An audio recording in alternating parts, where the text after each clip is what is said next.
안녕하세요. 이번 시간, 전 시간에 이어가지고, 명사의 종류, 관사의 기능, 문법 두 번째, 내용을 살펴보겠습니다. 앞에, 쌤이 할 이야기가 많아가지고, 생각보다는 조금, 내용이, 많아질 것 같습니다. 자, 구체화 추상. 아마 교재에는 개체와 전체에 대해 있을 겁니다. 전체와 개체. 지금 쌤이 보고 바꿨는데, 이게 또 아니었네요. 아무튼, 구체화 추상, 추상과 전체, 구체화 개체 이렇게 이어집니다. 자, 그러면 구체화 추상에 대한 일반적인 어떤 인식은 어떤 것인가부터 살펴보겠습니다. 지금 이 개념이 굉장히 중요합니다. 자, 굉장히 중요합니다. 지금 이게 이제 스쿨이 나왔죠. 자, 우리가 어떤 하나의 워드가 있다 해봅시다. 이거는 영어에만 해당되는 게 아닙니다. 우리 언어도 마찬가지입니다. 우리 국어도 마찬가지입니다. 자, 어떤 워드가 있다면은, 이 워드가 school이라고 해봅시다. school. 지금 school이 나오니까, school이라는 용어가 딱 하나 있으면은, 여기에 대해서 일반적으로 무엇을 생각하겠습니까? 가장 먼저 생각하는 것은 학교라는 외형을 먼저 떠올리겠죠. 그죠? 학교. 우리 옛날 쌤 학교 다닐 때 모습 하면 요 태극기 딱 걸려가 있고, 그리고 운동장이 이렇게 딱 있죠. 그죠? 운동장이 딱 있죠. 막 이렇게 그려보겠습니다. 스쿨, 학교 이러면 어쨌든 학교의 외형을 먼저 딱 떠올립니다. 여러분 책 이러면은 책 외형이 딱 떠오르죠. 그죠? 그런데 이제 책이 하는 뭐 기능 이런 쪽으로 가면은 뭔가를 기록해두다 이래가지고 우리가 부킹한다 그러죠. 예약하다 뭐 이런 의미로 확장됩니다. 이거는 추상적인 개념의 확장입니다. 한 예를 들면 그와 똑같습니다. 지금 스쿨 이러면 일단 학교를 딱 생각합니다. 이거는 이제 외형이죠. 외형. 형체를 딱 생각합니다. 그러니까 건물이 있고, 태극기 휘날리고, 운동장이 있고, 그죠? 그러면서 그 주위에 있는 다른 사물과 뚜렷하게 구별되죠. 그리고 다른 학교하고도 또 구별됩니다. 그래서 이것은 형체를 갖다가 먼저 딱 생각하는 겁니다. 기본적으로. 근데 또 하나 생각하는 게 뭐냐, 그러면은, school 이러면은, 학교가 가지고 있는 기능, 혹은 사회적 의의, 또 이 학교라는 이 어떤, 조직체가 뭔가 만들어내는 이 건물 이외의 어떤 여러 가지 어떤 형상들, 모습들, 이런 것들을 생각하게 됩니다. 학교가 가지고 있는 기능, 가서 공부하고, 수업하고 선생님한테 또 꾸중도 들었다가 친구들하고 즐겁게 놀고 하는 그런 학교의 가장 일반적인 기능이 딱 떠오르죠. 그리고 스쿨이라면 또 학교의 어떤 사회적 어떤 목적이나 의의 같은 게 떠오르죠. 그죠? 사회 성원들을 갖다가 배출하는 건전한 성원들을 배출하는 어떤 그런 역시 기능에 해당하기도 합니다. 그래서 가장 중요한 건 이제 기능에 여러분들이 초점을 맞추고요. 그러면 또 학교 이러면은 많은 사람들이 뭔가 무리를 지어 가지고 이렇게 모이는 그런 어떤 하나의 공간으로도 생각합니다. 아니면은 구체적인 그 모임을 생각하기도 합니다. 즉 이렇게 형체가 아닌 이 형체가 뭔가 그려내는 크게 이야기하면 하나의 이미지입니다. 이미지. 즉 일종의 어떤 개념화한다 이래 되죠. 그죠? 이렇게도 생각하게 됩니다. 우리가 스쿨이라는 하나의 워드를 딱 봤을 때 구체적인 형체를 갖춘 학교라는 하나의 시설물, 그죠? 교육기관으로서의 어떤 시설물. 근데 또 하나는 학교가 하는 기능, 수업, 그리고 사회성원의 배출, 그리고 거기에는 많은 사람들이 모여있는 이런 이미지로 딱 떠올립니다. 자, 이제 여러분 감 잡았죠? 하나의 워드가 있다 했을 때 이런 구체적인 형체 쪽으로 가면은 보통명사로서 표현하는 겁니다. 즉 개체로서 인식하는 겁니다. 개체로서. 그런데 이 부분으로 인식할 때는 저 개념화해서 생각한다기 때문에 이건 전체로서 생각하는 겁니다. 자, 그러면 이거는 무슨 명사가 되겠습니까? 추상명사로 인식된다 이런 말입니다. 그렇기 때문에 보통 명사일 때는 어나 the school 이런 식으로 관사, 개체화를 표현하는 관사를 사용해서 표현하는 것이 일반적이고요. 이렇게 개체가 아닌 전체 추상명사로서 개념화로 인식해서 표현할 때는 관사 없이 그냥 school 이렇게 쓰는 겁니다. 자, 이해할 수 있겠습니까? 아주 간단합니다. 지금 이런 개념을 갖다가 포착해가지고 뭔가 논리적으로 체계화하지 못했기 때문에 그동안 전시와 마찬가지로 명사관사는 정말 중구난방이고 오리무중으로 예외의 어떤 점철이라고 할 수 있었습니다. 하지만 모든 명사, 관사의 용법은 이 개념 안에서 움직입니다.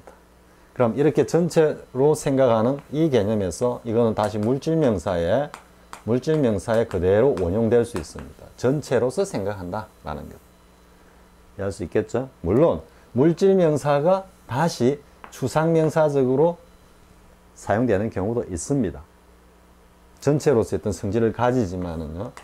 자, 아무튼 이렇게 이제 여러분들이 개념을 딱 정립을 하고 보겠습니다. 자, they are building a new school 했죠.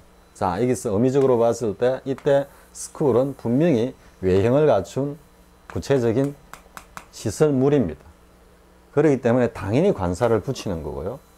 그래서 a new school 그리고 in the village. 자, 그들은 마을에 새로운 학교를 하나 건설하고 있어. 건립하고 있는 중이야. 이래 되겠죠.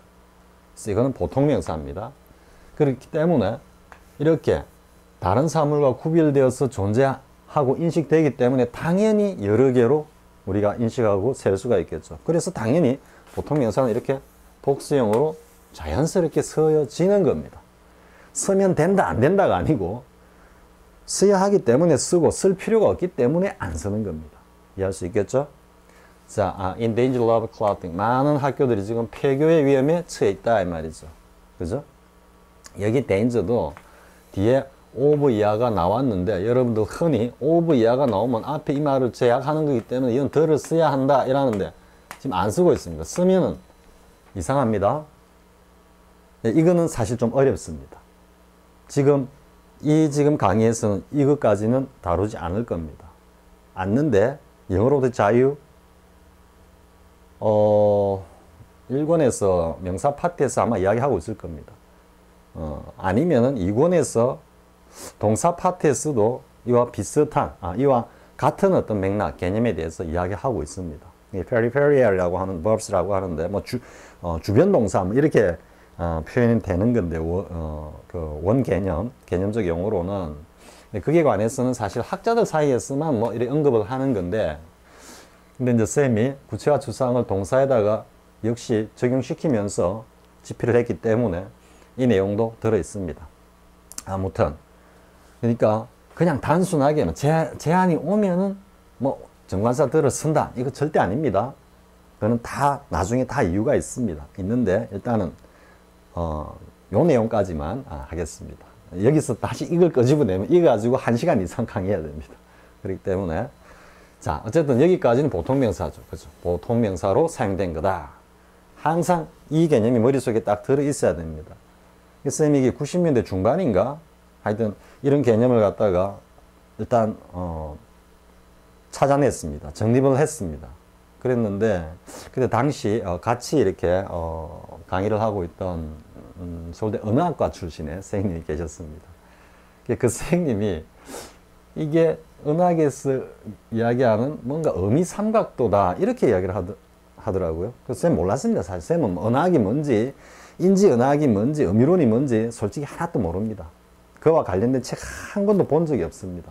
다만 언어라는 어떤 그 본질에 대해서 언어란 모름지기 이런 방식으로 접근하고 이런 방식으로 뭔가 이해되고 그리고 체계화될 수 있다 라는 어떤 개인의 어떤 고집을 가지고 그냥 파고 들어갔던 겁니다.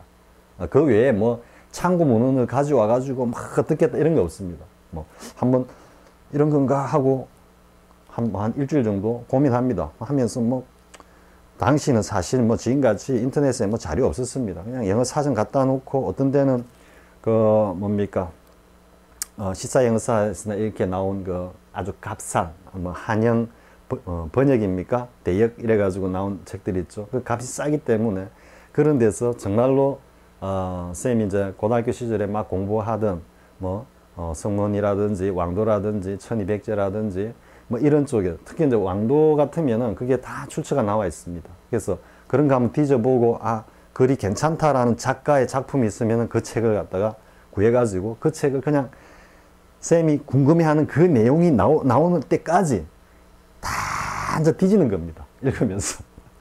그렇게 해가지고 쌤이 쓴 책들입니다. 갑자기 또 이상하게 가네요. 아무튼 자 어쨌든 이렇게 전개가 됩니다. 자 그럼 이제 자 여러분 이 표현 이거는 영어를 처음 시작할 때 딱 다 공부하는 거죠. 그죠? 나는 학교에 걸어서 다닌다. on foot. 요것도 또 관사 안 쓰죠. 그죠? by bus 이런 식으로 by bus, by train 뭐 이런 식으로 할 때 관사 안 씁니다. 잠깐 한번 이야기할까요? 관사 안 쓴 건 뭡니까? 이게 전체입니다. 전체. 즉 전체로서 하나의 교통 시스템을 이야기하는 겁니다. 구체적인 버스 한 대가 아닙니다. 그래서 관사를 안 쓰는 겁니다. 뒤에 관련된 문제가 나올지 모르겠습니다. 이거 똑같습니다. 자, go to school 했습니다. 자, 여러분들이 학교에 다닌다 이랬을 때 학교에 그냥 왔다 갔다 학교라는 이 공간으로 왔다 갔다 왔다 갔다 왔다 갔다 이렇게 합니까? 뭘 합니까? 학교가 제공하는 기능 혹은 사회적 의 목적 이것을 달성하기 위해서 또 이것을 실천하기 위해서 그죠? 학교를 왔다 갔다 하는 겁니다. 그러면 뭡니까? 이 구체적인 공간에 들락날락거리는 게 아니고 학교의 어떤 학교가 제공하는 사회적 기능, 의와 같은 이런 추상적인 어떤 개념적 활동을 위해서 학교를 다니는 겁니다. 따라서 이때 스쿨은 뭐다? 보통 명사가 아니라는 거죠. 개체를 나타내는 게 아니고 추상적인 의미를 표현하고 있다 말이죠. 그래서 관사 없이 go to school 이렇게 쓰는 겁니다. 많이 있죠. go to church. 예배당, 교회에 간다. 옛날 예배당이랬는데 교회에 간다라는 건 뭡니까? 예배 보러 가는 겁니다. 기도하러 가는 겁니다. 지금 여러분들 전부 다 대부분 다 at the desk 하고 있죠? at the desk가 아니고 지금 어떤 책상에 앉아가지고 컴퓨터를 다들 보고 이 강의를 보고 있을 겁니다. 이때 관사 안 쓰는 이유는 뭡니까? 이 데스크가 단지 여러분들이 책상 옆에 앉아있다라는 그 사실을 표현합니까? 책상이 제공하는 본연의 뭡니까? 기능, 학습, 작업. 그게 지금 목적적으로 뭔가 의도를 가지고 목적 달성을 위해서 이 기능을 활용하고 있다라는 의미입니다. 그래서 작업 중이다, 뭐 공부하는 중이다 이런 의미가 되죠. 그래서 at class 하면 어떻게 됩니까? 그죠? at the class가 아니라 at the class입니다. 클래스가 뭐 하는 겁니까? 각 반으로 나누어 가지고 1반, 2반, 3반, 4반 그 숫자 붙이려고 만들어 놓은 겁니까? 아니죠. 공부하는 겁니다. 열심히 지금 목적 달성을 위해서 공부하고 있는 모습을 나타내는 겁니다. 기능입니다. 기능. 다 그렇습니다. at the work, at the sea. 그죠? 엄청 우리 많이 보죠. 그죠? 뭐, 재판 중이다 할 때도 on trial입니다. 이 법률 절차, 즉, 쟁송 절차, 기능을 나타내는 겁니다. 그래서 관사 안 쓰는 겁니다. 자, 이해할 수 있겠죠? 다 같은 맥락입니다. on foot, by bus, by train. 이게 fit도 아닙니다. fit도 복수로 안 씁니다. 왜? 그냥 단수로서 복수는 이미 발 두 개를 이야기하기 때문에 이거는 기능적 의미를 나타내기 때문에 추상적으로 나타내기 때문에 단수를 쓰는 겁니다. 자, 이해할 수 있겠죠? 복수는 뭐에 해당하는 거다? 보통 명사에만 해당되는 겁니다. 자, 그 다음에 이제 he left school 했습니다. 즉, 이때는 학교에 이렇게 갔다가 놀러 갔다가 떠나는 겁니까? 아니죠. 학교가 제공하는 일체 기능으로부터 멀어져 버리는 겁니다. 따라서 뭐다? 뭐 학교를 그만두었다. 퇴학을 했다. 이래 되겠죠. with no qualifications. 이게 뭐 졸업장이라고 해도 되고요. 자, 여러분 충분히 이해할 수 있겠죠. 그죠? 선생님이 사실 책에서 기술한 것보다도 훨씬 더 지금 자세하게 설명하고 있는 것 같습니다. 그러니까 책에서는 체계를 위해서 간략간략하게 착착착 내려가지만요. 여기서는 뭐 하고 싶은 이야기 다 할 수 있으니까. 그럼 하나 또 핸들을 한번 봅시다. 비슷하게 핸들하는 단어가 딱 있습니다. 그럼 여러분 뭐 어떤 생각이 납니까? 이렇게 이 안중근 의사의 손입니다. 손 탁 놔줘, 그죠? 이래 됩니까? 이렇게. 아니면 쌤이 자주 비유하는 표현이지만 그 옛날 쌤 세대의 어떤 그 첫사랑의 가장 뭐라 그러냐 상징적인 대표적인 행태가 뭐냐면 벤치나 영화관에서 나란히 앉아가지고 슬그머니 여학생의 손을 살짝 건드려보는 그 손도 생각납니다. 이해할 수 있겠죠? 자, 이거는 형체입니다. 따라서 이건 보통명사입니다. 그런데 이제는 핸드가 하는 어떤 기능을 한번 한번 떠올려 보십시오. 손이라는 기능. 제일 먼저 어떤 느낌이 듭니까? 뭐 주고받고 하는 느낌이 들죠. 그죠? 그리고 손으로 뭘 핸들 다루다 이런 말도 들죠. 그죠? 그러니까 이 손이 이게 뭔가 도구가 나와가지고 지금까지 첨단 그런 기계들이 쏟아져 나오기 전까지는 모든 게 손으로 다 이루어졌습니다. 그 도구를 만들어내는 것도 손이었죠. 그죠? 그러니까 손 이러면은 뭔가 굉장한 재능, 솜씨 이런 의미로서 이해가 되는 겁니다. 그 다음에 야 나는 너의 좀 손길이 필요해. 어떤 느낌입니까? 손을 그냥 달라는 겁니까? 도움을 달라는 뜻이죠. 즉 손에서 뭔가 이미지화 되는 것들이 이런 솜씨나 아니면 도움 그 외에도 많습니다. 핸드도 아주 다양하게 쓰입니다. 그리고 핸드가 또 동사로도 쓰이죠. hand out, hand in, hand over. 그죠? 이 동사적으로 이렇게 파생하는 것도 일종의 추상적인 어떤 의미로서 파생되는 겁니다. 이해할 수 있겠죠? 자, 그래서 똑같습니다. 이 스쿨은. 선생님이 보통 책에서는 핸드까지는 잘 설명을 안 하는데요. 뭐 스쿨 정도 하고 뭐 이 내용을 하면서 뭐 at the school 뭡니까? at the school, 뭐 at the class 뭐 이런 것까지 뭐 at the work, at the desk, at table, at the work 이런 까지는 함께 묶어서 안 합니다. 근데 지금 강의를 하기 때문에 묶어서 지금 한꺼번에 쏟아내는 겁니다. 뒤에 아마 연습 문제에서도 연습이 될 겁니다. 자, 이해할 수 있겠죠? 그죠? 그래서 어떤 하나의 word, 용어를 갖다가 딱 접하면은 이 용어에는 일반적으로 그 용어가 가리키는 구체적인 어떤 형체 하나가 있고 혹은 그 사물이 뭔가 이렇게 그려내는 기능, 가장 중요한 그 사물이 가지고 있는 기능, 그 다음에 그려내는 이미지, 뭔가 보편적인 그 안에 담겨 있는 보편적인 개념 이런 것들을 표현할 때는 추상명사다 이래 되는 거예요. 그래서 만약에 이제 I went to the school 이렇게 할 때 그럼 이렇게 쓸 때는 어떤 때냐? 그냥 학교라는 이 시설물 공간으로 갔다라는 겁니다. 뭐 하기 위해서? To play. 뭐 play baseball with my friends. 이렇게 가면 친구들하고 뭔가 야구를 하려고 학교에 갔다.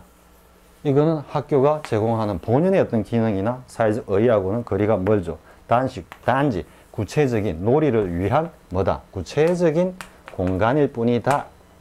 그래서 이거는 보통명사다. 이래 되는 겁니다. 그런데 또 이게 the를 씁니다. 이 정관사용 부분입니다. 뭐 복잡한 듯 하지만 그렇지 않습니다. 나중에 이해하고 나면은 여러분들도 라이팅 할 때 정말로 미묘한 차이. 아까 in danger 같은 거, in poverty 할 때 in the poverty인가, in the poverty인가, 아니면 in poverty인가, 뭐 in affluence 할 때 in the affluence인가 이런 것들이 조금 미묘합니다. 그런 것들도 영어로 자유에서 다 설명하고 있습니다. 여기도 관련되는 내용이 살짝 나오긴 나옵니다. 근데 이제 더 나아가면은 추상적으로 쓰는데 그냥 school을 써야 될지 아니면 the school을 써야 될지 뭐 이런 것들입니다. 이런 것들은 조금 더 훈련이 필요합니다. 자, 이런 내용은 사실 다음에 한번 쌤이 정말로 이제 정말 고급 문법을 갖다가 한번 강의할 그럴 기회가 되면은 한번 해보기로 하고 자, 이 정도 하겠습니다. 자, 그 다음에 이제 나오는 게 물질명사죠. 그죠? 물질명사와 보통명사를 비교하고 있는 겁니다. 이건 앞에서 한번 했죠. 그죠? stone 했습니다. stone. 이랬으면은 우리가 보통 이제 a stone으로 많이 봅니다. 그러다 보니까 이게 돌멩이인데 관사 없이 예를 들어서 여기 나오네요. This building is built of stone 했을 때는 관사 없이 써야 한다. 그러니까 또 그림으로 외우는 거죠. 그죠? 통째로 이런 표현까지 통째로 외웠습니다. 쌤은. be built of 할 때는 stone 그냥 저래 쓰는구나. 얼마나 이 용량이 복잡했겠습니까? 그렇지만 본래 스톤이라는 것은 물질 명사다 그랬죠. 그죠? 왜냐하면 흙 따위 재질이 오랜 시간 동안에 걸쳐서 단단하게 굳어진 재질을 이야기합니다. 재질. 한자로 쓰면 이래 되는 거죠. 그죠? 그래서 이건 전체적으로 생각하는 겁니다. 워터나 마찬가지로요. 목이 조금 이 가루가 날려가지고 목이 조금 깔깔합니다. 자, 이해해 주시고요. 그래서 이렇게 전체로 생각하는 것을 개체화를 하는 관사가 하나 딱 옴으로써 이거는 돌멩이 한 개가 되는 겁니다. 돌멩이 한 개. 그러니까 자연스럽게 여러 개의 돌멩이라고도 자연스럽게 쓸 수 있는 거죠. 그죠? 그래서 the boys threw a stone at the, 요거 지금 던지는 게 어떤 느낌입니까? 약간 공격적이죠. left at, 비웃다든지 shoot at다든지. 그죠? 그래서 걔한테 돌멩이 하나를 딱 목표로 맞추려고 던진 겁니다. 근데 투 하면은 돌멩이 가지고 장난친다고 야 너 해 하고 이래 던져주는 거예요. 이 귀속이기 때문에 이거 잠깐 체크하고요. 자, 그 다음 man dropped up the dogs with stones. 어쨌든 몰아냈다 이 말이죠. 이때는 돌 하나 던진 게 아닙니다. 사람들이 막 돌멩이 여러 개를 들고 마구 던져댄 거죠. 그죠? 개체로서 눈에 선하게 보이죠. 돌멩이 날아가는 게. 근데 이때는 뭡니까? 재질이거든요. 즉 스톤이라는 이러한 성질을 가진 어떤 재료로, 즉 석재로 집을 지었다 이래 되는 겁니다.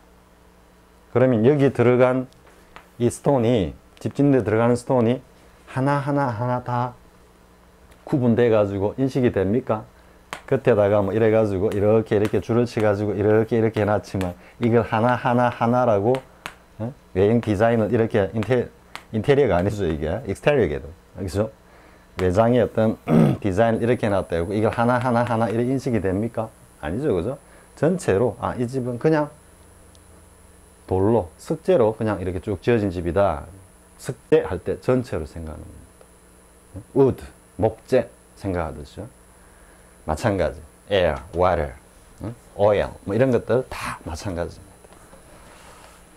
자, 그래서 결국 여기도 보통명사로 생각할 때는 개체, 추상명사로 생각할 때, 물질명사로 생각할 때는 전체 이래 되는 겁니다. 자, 그 다음 보겠습니다.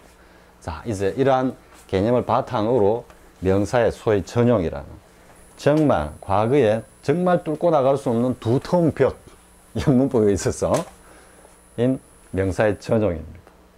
추상명사가 보통명사로 되었다, 보통명사 추상명사 되었다가 물질명사가 다시 복수로 사용되고 관사가 붙고, 정말 그림으로 그리려면 그림 자체가 안 그려지는 영역이겠죠. 그죠? 근데 우리는 추상과 전체, 개체와 전체의 의미로서 충분히 했죠. 그죠? 넘나드는 겁니다. school 했을 때, 학교, 학교, 보이네. school, 그래, 학교의 기능, 수업. 그죠? 이런, 근데 자연스럽게 지금 여러분들 다 이제 느껴지죠. 그죠? 이런 개념에서 왔다 갔다 하는 거를 그냥 그대로만 표현하면 되는 거를 그냥 그림을 쫙 나열해 놓고 이때는 이거니까 이거 이렇게 외우는 공부를 했다 이겁니다. 자, 보겠습니다. 앞에 나오죠. 그죠? I go to church. 앞에는 I go to school이었죠. 그죠? 교회가 제공하고 있는 기능 혹은 교회의 어떤 사회적 의의 이런 것들을 갖다가 뭔가 받아들이고 그걸 실천하기 위해서 가는 겁니다. 근데 나는 교회에서 친구를 만나기로 했어. 친구를 만나러 교회에 갔었어. 이렇게 할 때는 I went to church to meet a friend of mine 혹은 my friends 이렇게 하겠죠. 그죠? 그때는 들어서는 겁니다. 본래의 어떤 기능과 상관없이 단지 교회라는 그 공간만을 갖다가 이용하기 위해서 갔을 때입니다. 이해할 수 있겠죠? 자, 그 다음에 이제 대표, 집합 이래 가는데요. 지금 a dog, the dog 두 개 다 가능합니다. 그럼 이제 더는 아직까지 공부를 안 했죠. 우리 a dog은 앞에 쓰기 any의 의미라고 했죠. 그래서 any. 그렇기 때문에 개 한 마리를 아무 개나 하나 지칭을 하는 겁니다. 개를 보고 개가 지나가 개. 저 개도. 이 개도 그렇고 저 개도. 그죠? 근데 개라는 녀석이 추상명사입니까? 물질명사입니까? 날 때부터 개체로 딱 등장하는 녀석이죠. 그렇기 때문에 자연스럽게 관사는 붙습니다. 붙는데 딱 하면은 어떤 개든 인간에게 충실한 동물이다 이래가는 거고, 더가 오면은 이게 이제 더가 가지는 제한인데요. 제한이 어떤 의미를 가지냐 하면은 뭔가 계층화한다 이렇게 일단 생각하십시오. 즉 우리가 이제 옛날 사회 피라미드 구조를 딱 보면은 이렇게 계층이 있다고 봅시다. 인도의 그 카스트 제도가 뭐 브라만, kshatriya, 바이샤, 수드라 이렇게 가는 겁니까? 그래서 아무튼 이 층이 딱 져 있어요. 신분을 가지고 여러분들이 이해하면 가장 쉽습니다. 인간을 갖다가 만약에 제일 정점에 둔다면 인간, 그 다음 좀 가까운 게 원숭이, 류 이렇게 뚝 분류가 될 수 있겠죠. 그죠? 그렇게 분류한다라고 그냥 생각해도 상관없습니다. 그런데 신분을 두고 보면 제일 이제 상층부가 있고 A, B, C, D 이렇게 나눠졌죠. 그리고 특히 이런 계급사회, 계층사회에서는 이 계층의 이동, 즉 소위 말하는 신분 하락은 좀 쉽지만 신분 상승은 무지 어렵습니다. 그럼 뭡니까? 이게 딱딱 나눠져 있는 겁니다. 딱딱 나눠져 있고, 그리고 이 계층마다 전부 다 나름의 특성을 가지고 있죠. 그죠? 브라만 같으면 어떤 종교 집단, 귀족 하면은 뭔가 재산과 권력, 물리력을 갖춘 존재들. 그죠? 바이사, 평민하면은 그냥 세금 바치면서 탁 살아가는 사람들. 그 다음에 수드라 하면은 완전히 노예 생활을 하는 사람들.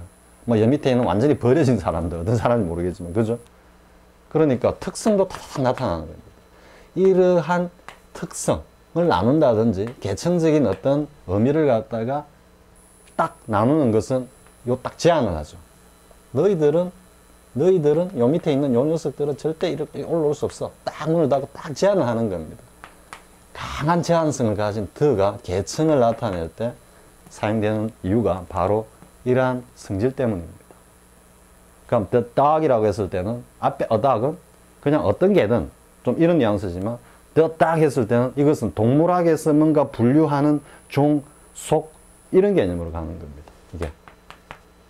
그러니까 이제는 뭐가 되겠습니까? a dog은 어떤 개든 하는데 the dog 할 때는 개라고 하는 어떤 한 무리, 분류, 종류 전체를 표현한다. 이해할 수 있겠죠? 그래서 the dog is festival animal 하면은 앞에는 a dog 하면은 어떤 개든 이런 의미인데 the dog 하면은 개라는 동물은 좀 이런 뉘앙스입니다. the tiger 이러면 어떻게 되겠습니까? a tiger 하면 호랑이 한 마리인데 the tiger 하면은 호랑이라는 고양이과에서 호랑이 형체를 하고 있는 일체의 어떤 사나운 동물 이런 느낌으로 받는. 그래서 정관사 드가 뭔가 전체로서 다양한 어떤 원소들을 전체로서 묶어가지고 하나의 계층화. 여기서 어떤 느낌이 듭니까? 하나의 계층화라는 것은 전체화하고 추상화죠. 개념화죠. 그렇기 때문에 정관사 드가 추상명사로서 전용을 하는데 쓰인다 이 말이에요. 이해할 수 있겠습니까? 그게 바로 the pen 이렇게 하는 겁니다. 그러니까 the sword 이랬는데 지금 여기는 펜 한 자루가 칼 한 자루보다 더 힘이 세다라는 이야기를 하는 건 아니죠. 그렇죠? 땅땅 하면은 펜은 아예 상대도 안 되죠.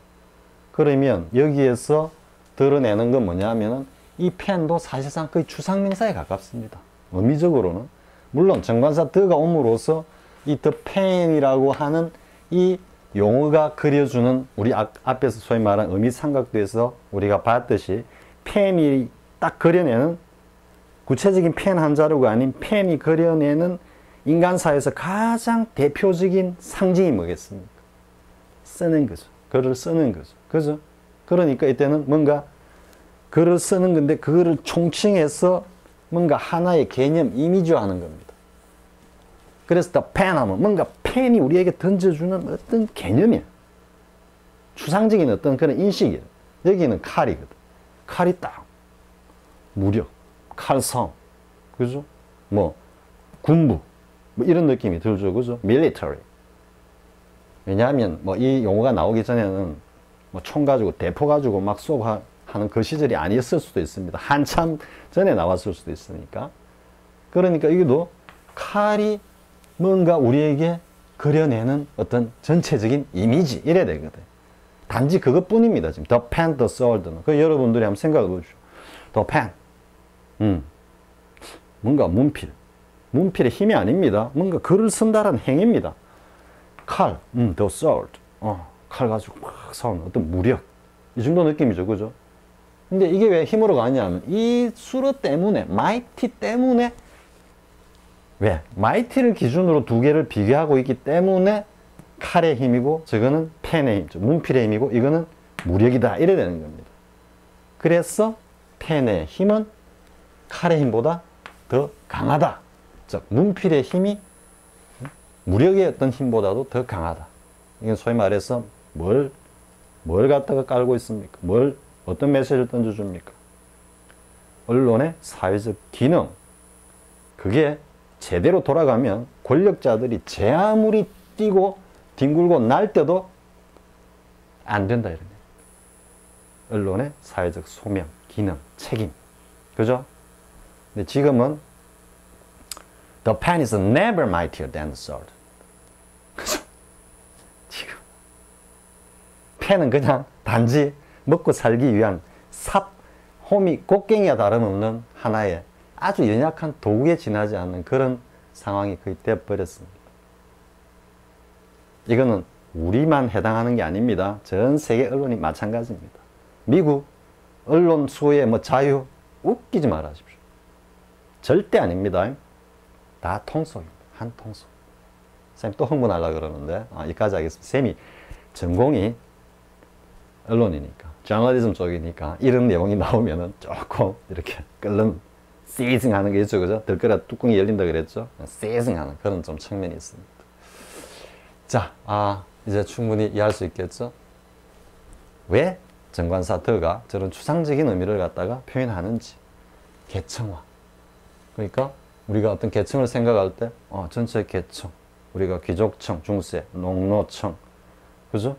우리가 양반, 평민, 그 밑에 노비. 이렇게 할 때 벌써 전체적으로 그 계층이 가지고 있는 특성을 갖다가 머릿속으로 딱 그리죠. 그죠? 그러한 기능을 전체로서 하나 딱 묶어주는 기능을 정관사 더가 한다. 이런 말. 그래서 전체로 묶기 때문에 전체성의 의미를 가지고 그거는 곧 추상적인 이미지로 연결된다. 이래 됩니다. 자, 충분히 할 수 있겠죠? 자, 그 다음에 이제 보겠습니다.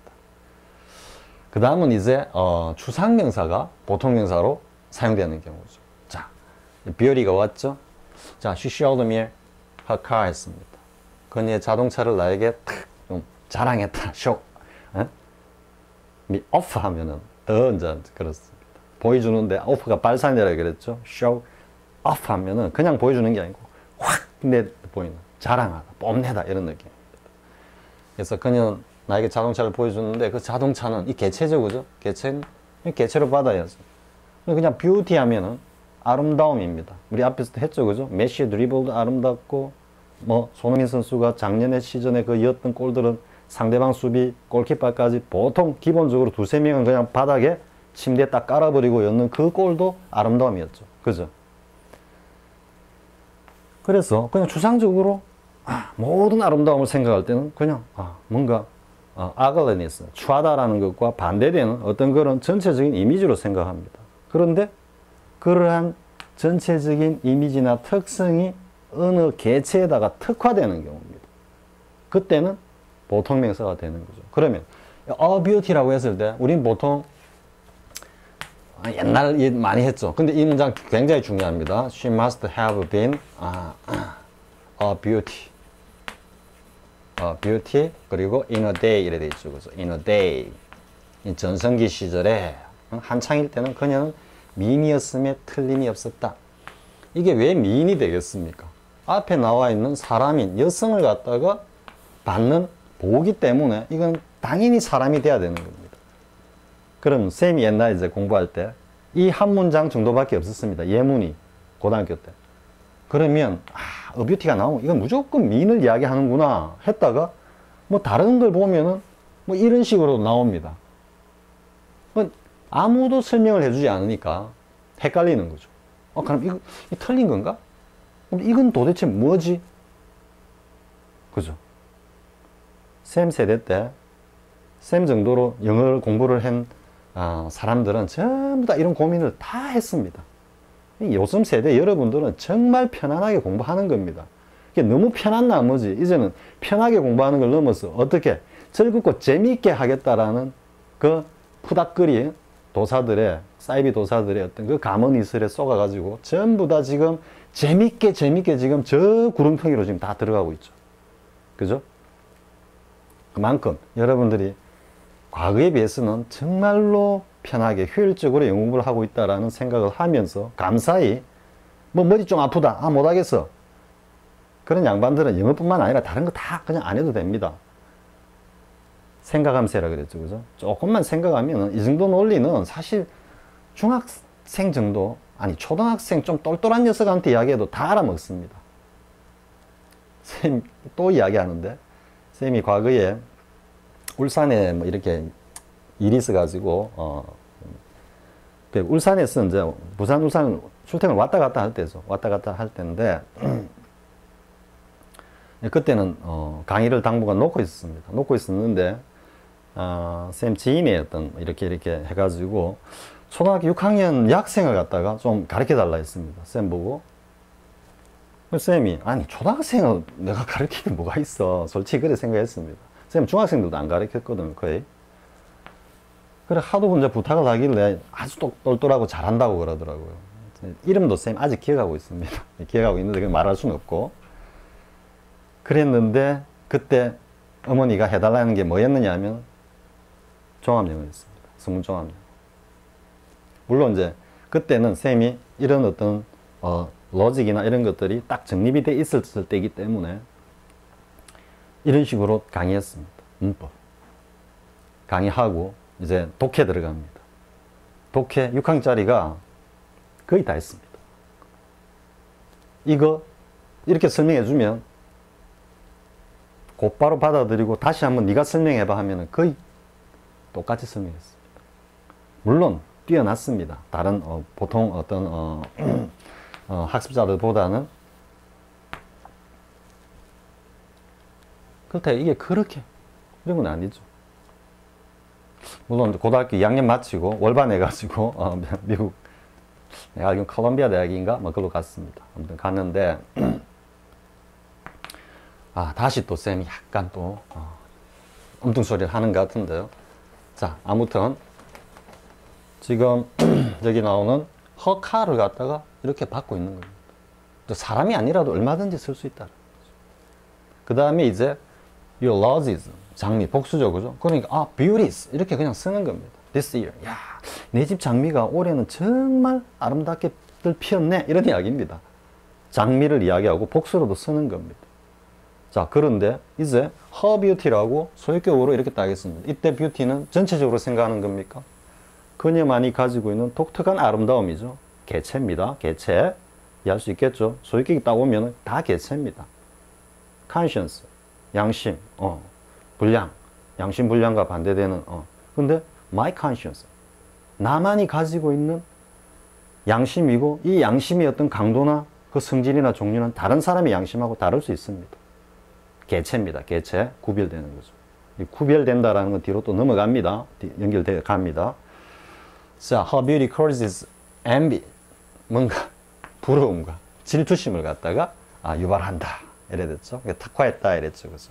자, 이제는 추상명사가 보통명사로 사용된 예입니다. 자, 그 다음 보겠습니다.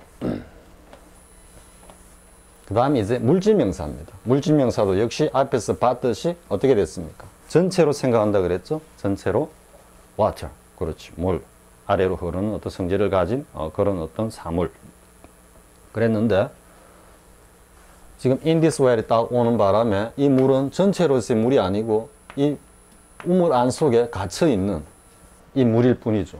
즉 저 물은 세상의 모든 물과는 딱 구별돼 가지고 인식이 되죠. 그죠? 그리고 이제 여기에 딱 갇혀 있다라는 한정을 나타내기 때문에 더를 앞에 쓰는 겁니다. 이해할 수 있겠습니까? 그래서 the water in this well is good to drink 이렇게 하는 거고요. 저 개체로서 구별 가능하기 때문에 또 한정적으로 딱 제약하고 있기 때문에 정관사 더를 쓴다. 이러면. 그럼 두 번째, 이건 앞에 쌤이 한번 했죠. 복수로 쓰는 게 nothing was to be seen but except 뭐 waters. water가 아니고 waters. 왜 그렇게 했습니까? 이 sands도 쓸 수 있죠. 그죠? 얼마든지 응용할 수 있습니다. 그러면 망망대해에 배를 타고 가는데 그냥 바라본 바다 물은 그냥 물입니다. 그때 water입니다. 그냥 전체로서 물이라는데 이렇게 둘러봐도 저기도 물이 보이고 앞을 봐도 물이 보이고 옆으로 오른쪽으로 봐도 물이 보입니다. 이때는 뭡니까? 아, 저것도 물, 이것도 물, 이것도 물. 다 개별적으로 인식하는 거죠. 또 복수죠. 그죠? 바닷물 이렇게 인식하는 게 아니거든. 그렇기 때문에 복수로 쓴다 말이에요. 결국은 가장 중요한 게 뭐겠습니까? 단수 복수 결정하는 게 화자, 표현하는 화자의 인식이 결정하는 겁니다. 인식이. 그래서 사전에 보면 뭐 가산명사다 불가산명사다 옛날 선생님 그거 다 외웠습니다. 이 가산명사 불가산명사 왜인가? 불가산명사라고 한 명사들이 복수로 튀어나오고 관사가 앞에 붙고 하는데 도대체 어떻게 했습니까? 그래도 좋아. 이 책에서 제시하는 것만큼은 무조건 외우자. 왜? 쌤들이 출제하는 내용도 그 범위를 벗어나지는 않을 때. 그걸 까먹는 거는 내 책임이지만 어쨌든 이 안에서 다 나오니까. 그 심경 이해하겠습니까? 자, 그 다음에 보겠습니다. 자, 그러면 우리가 일상생활에 앞에서도 이야기했죠, 그죠? 야, 우유 좀 가져와 하는데 얼마를 가져오라 했지? 모르죠. 야, 물 좀 가져와. 뭐 먹을 물을 가져오라 하는 건지 세수할 물을 가져오라는 건지 알 수가 없죠. 그럴 때 어떻게 되겠습니까? 우리 일상생활에서 전체로서 인식되는 물질명사를 어쨌든 개체화할 필요가 있는 겁니다. 너무 당연한 이야기죠, 그죠? 물 한 잔 가져와. 그래서 소위 말하는 조수사, 지금 a drop of water나 a cup of water라는 이런 표현들이 자연스럽게 나타날 수밖에 없었다라는 거죠. 이해할 수 있겠죠? 이때 water는 물질명사입니다. 이때 water는 물질명사인데 조수사를 사용해서 어떻게? 개체화시켰다 이런 말이에요. 그래서 흔히 물질명사에서 이제 많은 이런 조수사들이 나오죠. 그죠? A piece of cake 하든지, 그죠? 등 a piece of paper. paper도 가장 대표적인 물질명사죠. 이거는 뭐 목재를 이용해 가지고 어떤 일정한 작업 과정, 처리 과정을 거쳐 가지고 우리가 사용하는 그죠. 종이도 이렇게 파이프 하면 뭐겠습니까? 그냥 이렇게 딱 하나 딱 잘라 놓은 이걸 이야기하는 겁니다. 근데 a piece of paper 보통 이렇게 씁니다. 근데 뭐 papers 중에 여러 페이퍼 중에 하나 이렇게 할 때는 또 그냥 관사 piece 없이 the paper 뭐 이런 식으로 얼마든지 씁니다. 또. 아무튼 이렇게 물질 명사는 개체화할 필요가 있기 때문에 쓴다 이래 되고요. 그리고 우리 가장 많이 나왔던 게 지금 이거는 그냥 보이는 게 복수니까 그런데 various wines라고 이렇게 하죠. 그죠? various wines. 그러면 우리가 와인 이러면은 어쨌든 알코올 성분을 가지고 뭔가 체내에 들어가면 약간의 어떤 좀 몸을 뭐 풀어주기도 하고 때로는 마비시키기도 하는 그런 어떤 액체 이래 생각하죠. 그게 전체로 생각하는 겁니다. 그런데 그 중에는 굉장히 많죠. 종류들이 막걸리도 있고 소주도 있고 그죠? 위스키도 있고요. 그런 종류라는 것은 전체 집합 가운데서 이제 집합명사하고도 살짝 연결이 됩니다. 전체 집합 가운데서 이게 이제 와인이라면은 뭐 다양한 종류의 술이 있겠죠. 그죠? 그러면 이 다양한 종류의 술을 갖다가 다 인식하는 겁니다. 이건 뭡니까? 집합명사로서의 와인이라는 전체를 인식하는 것이 아니고 그 안에 들어있는 원소들을 각각 복수로서 인식한다. 이래 되는 겁니다. 집합명사의 인식과 다를 바 없죠. 그죠? 곧바로 이어져 나오겠지만 자, 충분히 할 수 있겠죠? 자, 그 다음에 이제 집합명사로 왔습니다. 집합명사.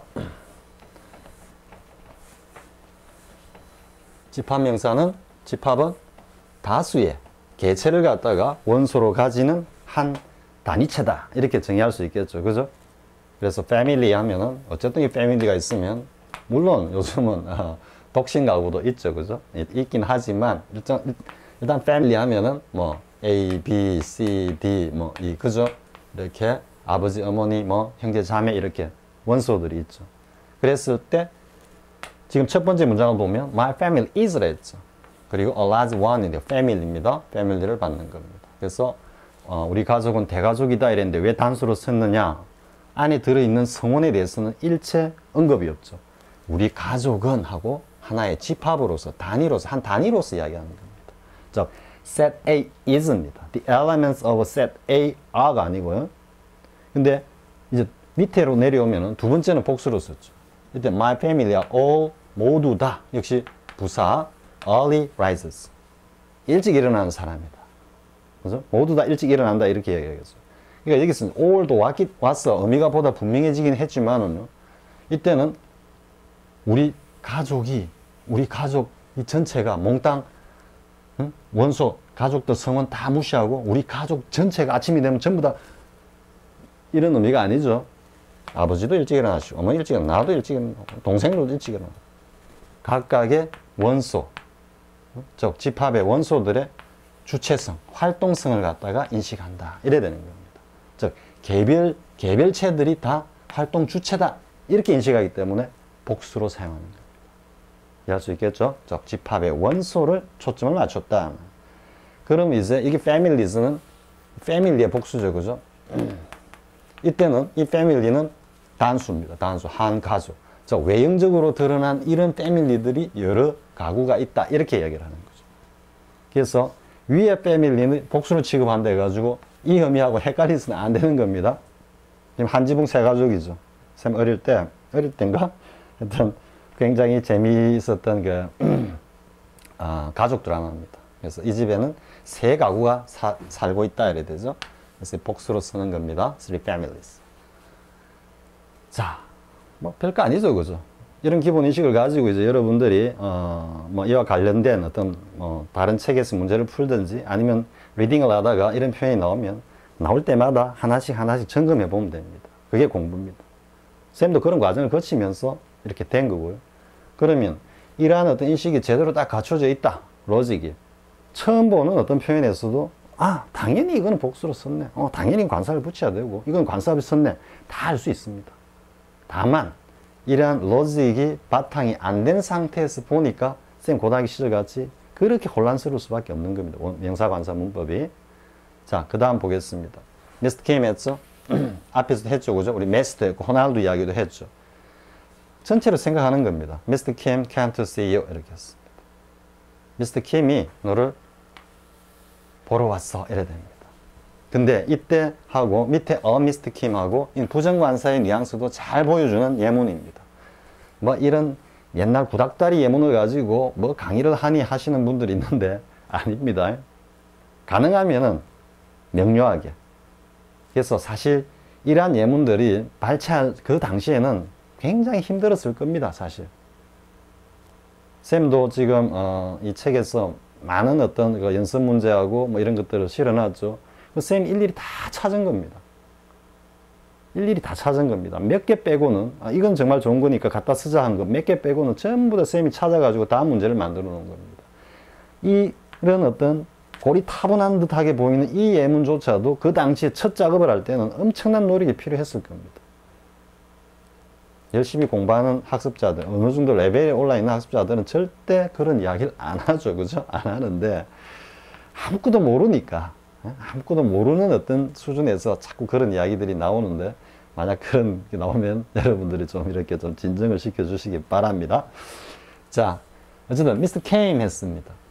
지금 말하는 이 느낌에서 어떤 느낌이 듭니까? 대화자가, 미스터 킴이 널 보러 왔어. 말하는 사람은 미스터 킴 당연히 알죠. 그죠? 그럼 듣는 사람도 당연히 아는 겁니다. 이해되겠습니까? 그러면 밑에 이제 관사가 붙어가지고 미스터 킴이 했을 때는 뭐냐 이거죠. 부정관사 입니다. 말하는 사람이 미스터 킴 했을 때는 미스터 킴에 대해서 저 사람에 대해서 모르는 겁니다. 저 앞에 고유명사 미스터 킴이라고 했을 때는 그 미스터 킴을 전반적으로 전체적으로 알고 이야기하는 겁니다. 그리고 말을 전달받는 그 상대방도 미스터 킴에 대해서 알기 때문에 그대로 고유명사를 그대로 쓰는 겁니다. 느낌이 오죠, 그죠? 미스터 킴이 너 보러 왔어. 그죠? 근데 미스터 킴 했을 때는 이 부정관사 때문에 미스터 킴의 실체에 대해서 잘 모르는 겁니다. 그러니까 어떻게 되겠습니까? 미스터 킴이라는 양반이, 미스터 킴이라는 친구가 이래 되는 겁니다. 근데 누구세요? 하니까 김뭐라 그러니까 그래요? 그럼 전달해 줄 때 미스터 킴 이렇게 하는 겁니다. 그럼 듣는 사람은 저 미스터 킴을 아는지 모르는지는 이 표현에서는 확인할 수 없습니다.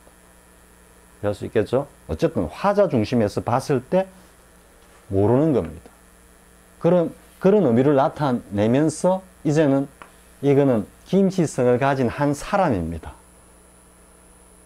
개체화돼 버린 겁니다. 위에는 고유명사입니다. 우리 흔히 이런 거 많이 봤죠. There are three 킴 하지 말고 Jane 해볼까요? Janes in our class 이렇게 했습니다. 우리 반에는 제인이란 이름을 가진 여학생이 3명 있어 이런 말입니다. 이 고유명사가 아니죠, 그죠? There are three books on the desk 할 때 이 books와 하등 다를 바 없는 보통명사인 겁니다. 이해할 수 있겠죠? 제인이란 이름을 가진 3명의 여학생이 있어. 제인이 어떻다? 미스터 킴이 어떻다? 제인이 어떻다? 이 이야기를 하는 게 아니죠. 3권의 책이 책상에 있는 것처럼 우리 학급에는 3명의 제인이란 이름을 가진 여학생이 있어. 이 이야기밖에 안 되는 겁니다. 자, 이해할 수 있겠죠, 그죠? 여기 있네. There are three Kims. 쌤이 정리를 해놓고도 워낙 지금 이 체제로 가면은 갈략갈략하게 가야 되는데 중간중간에 막 애드립을 섞다 보니까 쌤이 이거까지 지금 확인도 못하고 딴소리를 하고 있네요. 자, 어쨌든 우리 학급에는 김씨라는 성을 가진 애가 셋이 있어, 이 말이에요. 미스터 킴하고 뉘앙스가 전혀 다르죠, 그죠? 보통 명사입니다. 보통 명사. 자, 그 다음 볼까요? 이제 관사의 기능 이래 나오는데 한 번만 더 고유명사와 관련해서 하나만 더 예를 들어볼까요? 우리가 흔히 쓰는 게 이제 뉴턴 이렇게 하죠, 그죠? 뉴턴. 그럼 여기다 어를 한번 넣어봅시다. 뉴턴은 이게 추상명사로서 뉴턴이라는 인물 그 자체를 갖다가 표현하죠, 그죠?